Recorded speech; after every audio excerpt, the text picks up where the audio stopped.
கிச்சனில் நம்ம பார்க்க போகிற ரெசிபி மேங்கோ லஸ்ஸி. இது ரொம்ப ஃபேமஸான நார்த் இந்தியன் ட்ரிங்க்.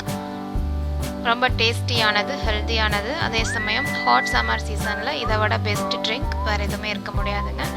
ஸோ இதை செய்கிறதுக்கு தேவையான பொருட்கள் என்னென்னு பார்க்கலாம்.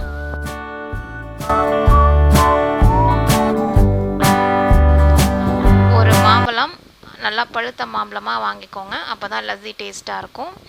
1/2 கப் தயிர், 1 டீஸ்பூன் முந்திரி பாதாம் துண்டு துண்டாக கட் பண்ணி வச்சுக்கோங்க,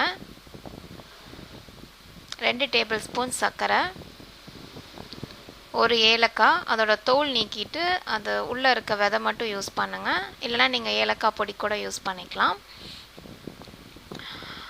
நான் இங்கே பெரிய மாம்பழம் யூஸ் பண்ணுறேன். அதுவே சின்ன மாம்பழம்னா 2 மாம்பழம் எடுத்துக்கோங்க 1/2 கப் தயிருக்கு. ஃபஸ்ட்டு உங்களோட மாம்பழத்தை கட் பண்ணிக்கோங்க. தோல் தேவையில்லை, உள்ளே இருக்க பல்ப் மட்டும்தான் நம்மளுக்கு வேணும். இந்த மாதிரி மாம்பழம் நல்லா பழுத்து இருக்கணுங்க, அப்போ தான் டேஸ்ட்டாக இருக்கும். ஸோ உள்ளே இருக்க பல்ப்பை ஈஸியாக எடுக்கிறதுக்கு ஃபஸ்ட்டு வெர்டிக்கல் ஹரிசாண்டலாக அந்த மாதிரி கட் பண்ணிவிட்டு பெண்ட் பண்ணிங்கன்னா அந்த பல்ப்பெல்லாம் ஈஸியாக வெளியில் வந்துடும். பார்த்தீங்களா, ஈஸியாக வந்துடுச்சு. ஸோ இதை கத்தி யூஸ் பண்ணி எங்களோட மிக்ஸி ஜாருக்கு ட்ரான்ஸ்ஃபர் பண்ணிக்கோங்க. ஸோ இப்போ நான் எல்லா மாம்பழத்தையுமே என்னோடய மிக்ஸி ஜாரில் எடுத்துட்டேன். இது கூட ஏலக்காய் பொடி, இல்லைனா ஏலக்காய் விதை, சர்க்கரை எல்லாத்தையும் அதை ஆட் பண்ணி மிக்ஸியில் நல்லா ஸ்மூத் பேஸ்ட்டாக அரைச்சிக்கோங்க. இது கூட நம்ம வச்சுருக்க தயிர், 1/2 கப் தயிர், 1/2 கப் தண்ணி ஊற்றி இதை நல்லா மறுபடியும் அரைச்சிக்கோங்க. ஸோ நம்மளோட லஸ்ஸி ரெடி ஆகிடுச்சு. இதை ஒரு அழகான டம்ளருக்கு ட்ரான்ஸ்ஃபர் பண்ணிவிட்டு கொஞ்சமாக கார்னிஷிங்காக கொஞ்சமாக மேலே தயிர் வைங்க.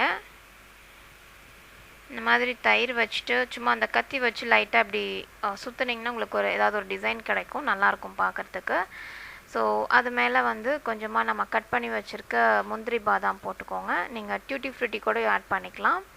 அதுக்கு மேலே நம்ம சின்ன சின்னதாக கொஞ்சம் மேங்கோ பீசஸ் கூட வச்சுக்கலாம்.